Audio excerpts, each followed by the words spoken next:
গুনাহ থেকে বাঁচার জন্য বাসায় না ঘুমিয়ে চলে গিয়েছিলাম শহরের ফেক বিশ্ববিদ্যালয়। মাদানী হুজুর যেমন সাইজে ছোট হলেও ঝাল বেশি, এইটাও তেমন বিশ্ববিদ্যালয় না হলেও শহরের পাওয়ার বেশি। হোয়াটসঅ্যাপ গাইস, আশা করি সবাই আছো নাইস।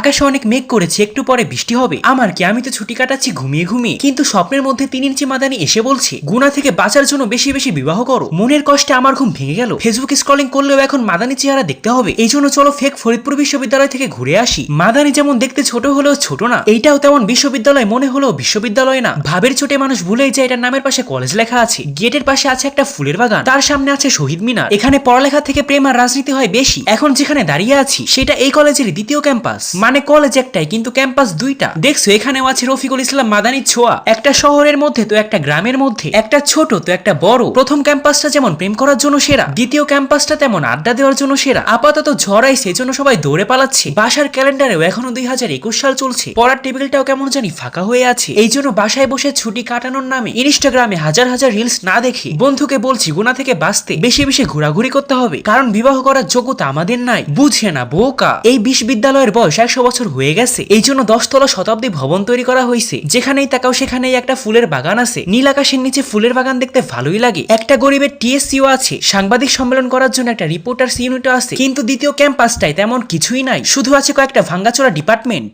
আনপসিবল ব্যাপার স্যাপার। দ্বিতীয় ক্যাম্পাসটার মনে হয় অনেক কষ্ট আছে। এই জন্য আমি আসার পরে ক্যাম্পাসের আবহাওয়া খারাপ হয়ে গেছে। কষ্টের কথা কার কাছে বলবে, সবাই তো আর আমার মতো ভালো মানুষ না। কষ্টের কথা জিজ্ঞেস করার একটু পরে বৃষ্টি চলে আসলো। থাক ভাই, আর কষ্ট পাইস না। আমি শিক্ষামন্ত্রী হওয়ার পর তোর নামের পাশে বিশ্ববিদ্যালয় লাগিয়ে দিব। দ্বিতীয় ক্যাম্পাসের কষ্ট দেখে আমরা প্রথম ক্যাম্পাসে ফিরে এলাম। বিকালে আসলে এখানে এসেই ভাল লাগবে, কারণ বিকালে এটার বিশ্ববিদ্যালয় থাকে না, পার্ক হয়ে যায়। আর পার্কে আসতে হলে গার্লফ্রেন্ড অথবা বউ থাকতে হয়। আমার যেহেতু কিছুই না, এই জন্য আমার বাসায় ঘুমিয়ে থাকাই ফালা। এখানে আপনাকে স্বাগতম, রফিকুল ইসলাম মাদানি ভাইয়া।